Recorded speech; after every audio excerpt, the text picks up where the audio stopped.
Las Vegas Raiders and the Miami Dolphins. For whatever reason, this opened at 10. It was the first bet I put in my account. It is now all the way up to 13.5. 46 and a half is your total. Adam, I don't know how I guess this was an out of sight, out of mind. The Dolphins were on bye. And so it just was like, oh, the Raiders have won a couple games in a row against terrible teams, and the Dolphins are on bye, like whatever, they're only 10 points better. I was like, are you kidding me? Like, what in what world is this Dolphins team not basically 2 touchdowns better than the Raiders? Now the market is caught up. What do you think of it at 13.5? And what do you think of a 46.5 total? Yeah, I mean, this game's pass all around for me. I'm not getting involved in any way. I make it Miami 8 to 8.5, but I also am very conservative when it comes to making adjustments for good teams against bad teams in 2023. Again, in terms of how far apart they are. We know Miami can run up the score against a bad defense. Are the Raiders a bad defense? I don't think they're a bad defense. I think they're a slightly below average defense. I think they're a defense that's probably in reality in the 20s. Max Crosby can cause havoc.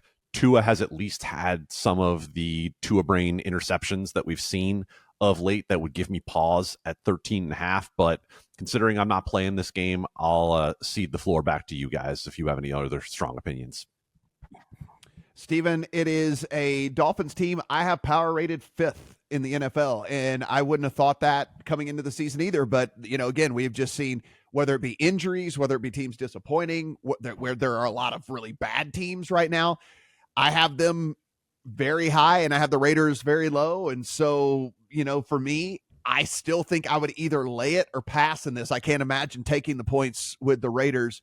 What do you see here at let's call it, 13.5 seems to be the market consensus. Despite the fact that the Dolphins haven't showed up in their biggest games this year, I still think this is the team that has the highest potential ceiling to unseat the Chiefs when we get to the playoffs. You got to consider that a lot of this season they have not been playing with a full set of healthy players on defense, with a new defensive coordinator in Vic Fangio. I'm hoping the bye week is a good time for them to reset and start playing even better defensively than they were, with a unit that was already near the top of pressure rate in the NFL. I mean, I think you got a couple of underrated guys there in the front four. So I think the ceiling's huge here for Miami. Again, get in the Discord, guys, for the lines. We bet this 9.5 on the look ahead last week because we knew none of the Dolphins would get hurt on their bye week. So the number is too far gone for me at this point. It's just bad process most of the time to take the worst of the number when it's moved 4 points in the NFL. But at the same time, I do want to throw a prop out at you because Josh McDaniels gets fired. Pierce talks all week and the players talk all week about wanting to be tough and physical and run the ball, and they give Josh Jacobs 26 carries. Following week, they say all the same things. They give him 27 carries. You can get plus 240 for Josh Jacobs to have 20 rushing attempts in this game. And my concern is the potential negative game script. But I'm also not sure it's going to stop them from just doing it anyway. So that's kind of a look I'm seeing here. Plus 240 on Josh Jacobs, 20 carries. I would pass based on game state.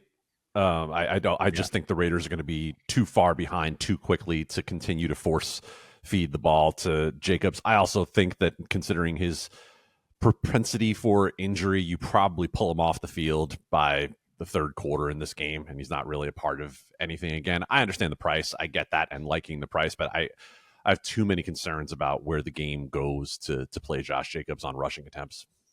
Yeah, for what it's worth, I have him at 15.5, so it's a pretty big lean to the under for me on that. And that's based on game state, and obviously I have a Dolphins bet, so that plays into projections as well. That was my concern. Yeah. So appreciate the feedback. Over on my end.